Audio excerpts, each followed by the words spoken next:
Hi ma'am, good afternoon. Table for one or for two po? Bigyan mo ako ng for two, please. On this way po. Thank you. Ma'am, ano po yung order niyo? Kunin ko na po. Yung paborito namin. Okay po. Wait lang po ma'am, coming up.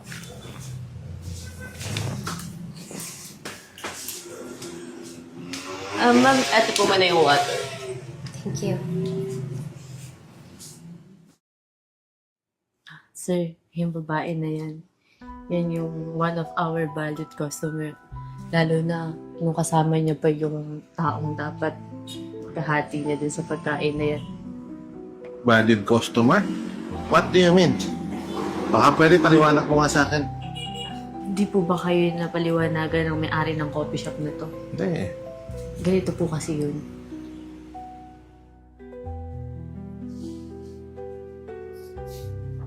Happy anniversary, Bobby. By the way, flowers for you. Oh, thank you, Bobby. Order na tayo. Tara. Sige, tara. Waiter. Yes po, may order na po kayo. Yung usual po, yung favorite po namin. Ay po, coming up.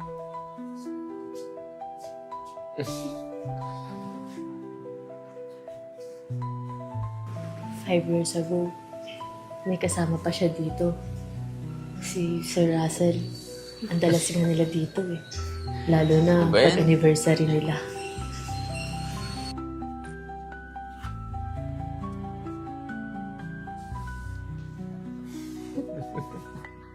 Baboy mo naman. Grabe ka, ah. Sarap kayo. Talaga.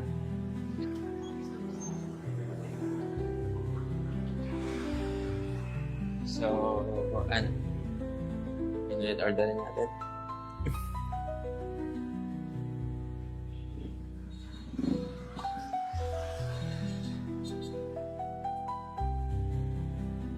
Maganda ka na.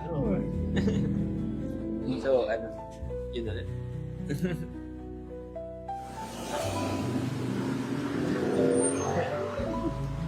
So, ano masyad mong ordering ngayon? Tara, tara. Pero yung same day na yun, paglabas nila ng coffee shop,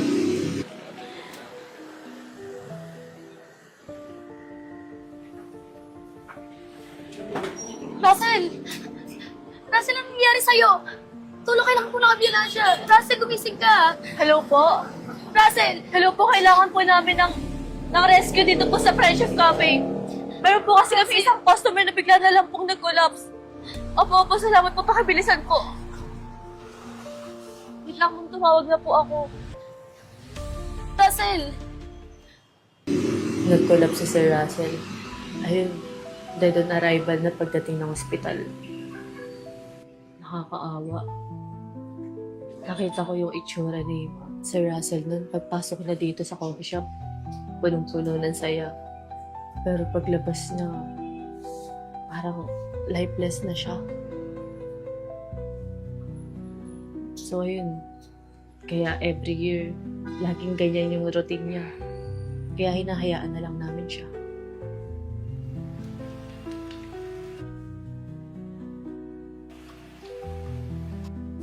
So, ay na nga po yung nangyari.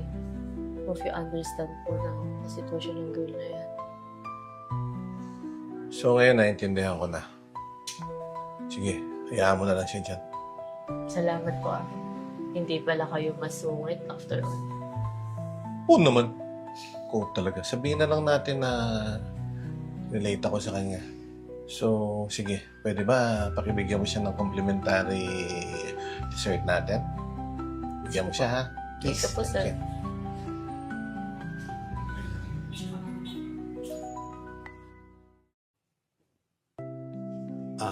Hi, Miss Mary. Yes. Ako nga pala si Milan. Ako yung general manager nitong coffee shop. Naikwento sa akin ni Beth na valued customers ka pala namin at anniversary niyo daw ng boyfriend mo. Yes, my late boyfriend. Yes, naikwento sa akin din ni Beth yung pangyayari na yun na wala na nga yung boyfriend mo. And I understand. And kaya ako lumapit sa'yo bilang general manager kasi medyo relate ako sa'yo. So, gusto ko sabihin sa'yo na mula ngayon, tuwing anniversary niyo na pupunta ka rito, on the house na. Sagot ko na, libre na. Really, sir? Yeah, totoo. Sabihin na lang natin na relate ako. So, kaya ko gagawin yun. Thank you po. And I appreciate po. Have a seat po. Thank you. Gusto ko lang din sabihin na relate kasi ako sa kwento mo eh. Kaya lumapit na ako sa'yo. Alam mo kasi broken-hearted din ako. And I can relate to your story.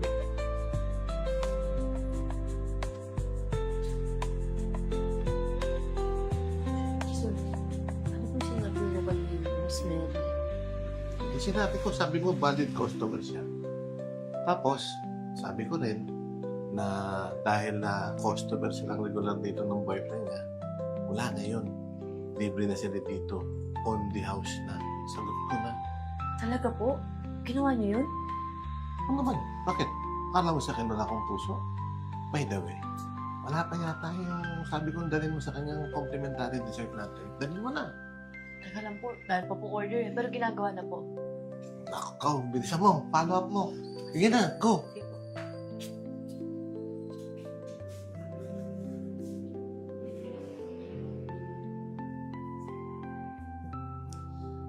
Naalala kita, babe. Nakarelate kasi ako dun sa kwento nung customer namin eh. Pero, alam mo, masaya na ako ngayon. Kasi alam ko naman, masaya ka na rin kung saka manararoon ngayon dyan sa taas. Beth! Yes po, sir. Beth, order pa ako ng additional coffee. Tapos, pwede dalang mo rin kami ng service water. Okay po, sir. Ikaw, ma'am. None for me. Tako pala sa coffee nito ni Milan. Sige po, coming up.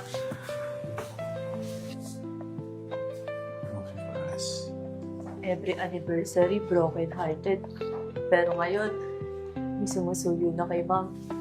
Sana all sinusuyo.